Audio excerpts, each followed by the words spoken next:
Hi guys, what's up everybody, and welcome to today's video. My name is Awilo the girl. For those who are new here, please subscribe to this channel, please, I beg you. And in today's video I want to show you people how to prepare this big omena. This big omena, in our language we call it fulu. I don't know how you people call it, but I know it's big omena. We have onions, we have tomato, and we have hot water, we have oil, and we have salt. It's just simple. The first step, we wash our fulu with hot water. Guys, this is how I always wash my fulu, or rather omena. It's the same with the normal omena that we used to prepare. You just dip in hot water. It's fresh. It's from Lake Victoria right away. Haijakaka sana kwa street. Close that door. So guys, we've already washed our big omena or fulu. The second step, we pour oil inside the cooking pot, which I've already done.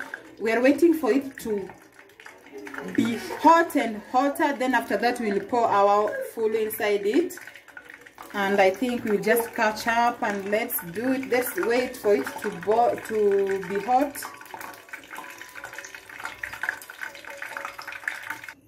Okay guys, as we wait for our oil to be hot, you can pour your salt.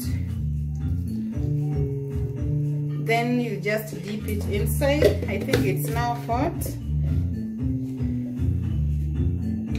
Na unasonga mbali, naweza kurukia.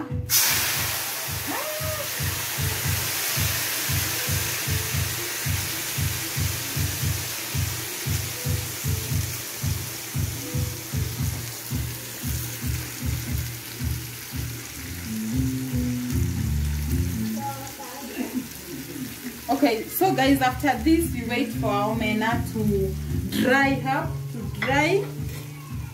ikauke kabisa, ikuwe tamu.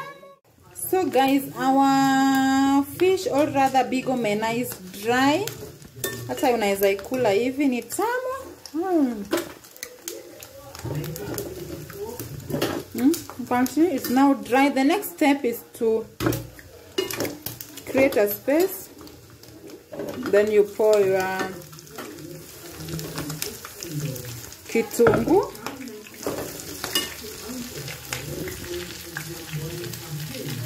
You pour your kitungu, then you make sure your kitungu return golden brown. After zikae hapo, ita turn because kuna mafuta hapo chini.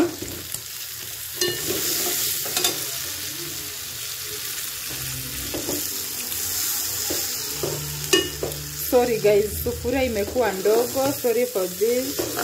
I should have used big sufuria, but it's okay guys. It's still nice. It's still good. Then after that, we'll pour our tomato. Let's wait a bit for kitungu to iva. Yeah. Guys, you can see our kitungu is already brown. The next step is to pour your tomato. Guys, hey.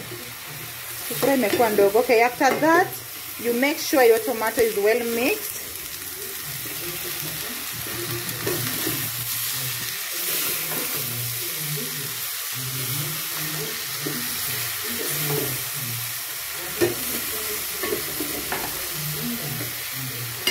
Tomato huwa inakuwa soft ikiwa kwa heat.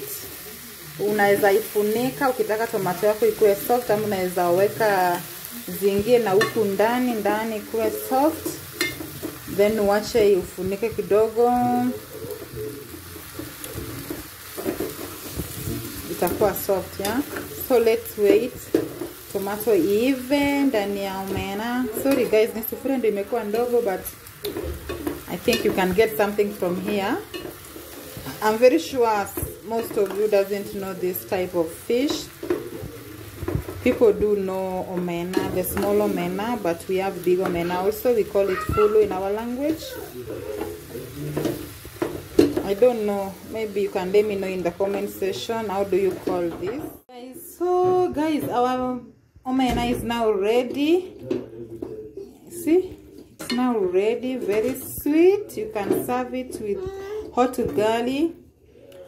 Yeah guys, thank you guys for watching this video, and if you like it, give it a thumbs up. Let me know in the comment section how you call this big omena, or rather fulu in our language. How do you call it in your language? Let me know in the comment section, and please subscribe and like, share, and see you guys in the next video. Bye, see you in the next video.